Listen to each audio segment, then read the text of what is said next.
nakahulaan mo.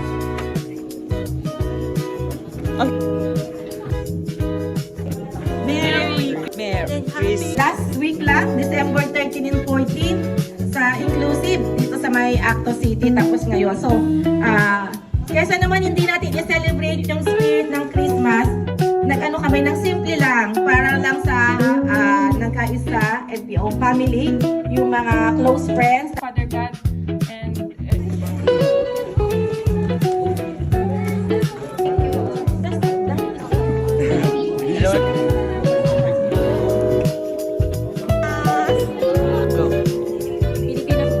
Ay! Merry Christmas! Mas.